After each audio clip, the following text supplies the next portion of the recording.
Ma'am शिंकताना खोकताना ना लघवी लीक होते. तुझे आधी 2 नॉर्मल डिलिव्हरी झाले बरोबर गावाकडे. हो. तर नॉर्मल डिलिव्हरी जेव्हा आपल्याला होते तेव्हा काय होतंय की ते बाळाला खाली यायचं असतं, म्हणून गर्भाशयाचं तोंड उघडतं असं नाहीये ना.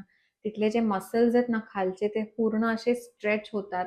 खालचं ते मूत्रपिंड पण स्ट्रेच व्हावं लागतं. आपलं जिथून आपण मोशन करतो ती आतडी पण थोडी स्ट्रेच होणारच बरोबर.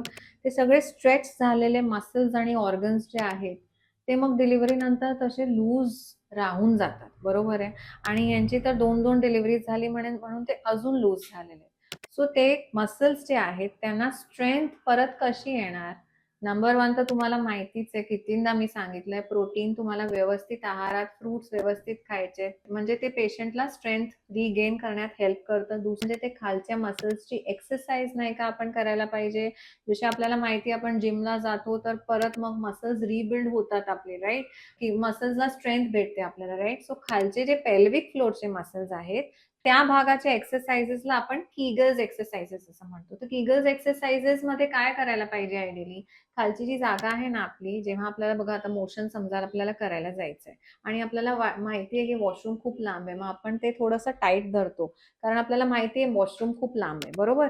तर त्याचप्रमाणे आता नॉर्मली घरी असताना, टीव्ही बघताना, स्वयंपाक करताना तीच जागा अशी टाईट धरायची आपण. 1 to 10 पर्यंत असं मोजायचं. 1 2 3 4 5 6 7 8 9 10 परत लूज करून टाकायची. परत टाईट कर. 1 2 3 4 5 6 7 8 9 10 परत लूज कर.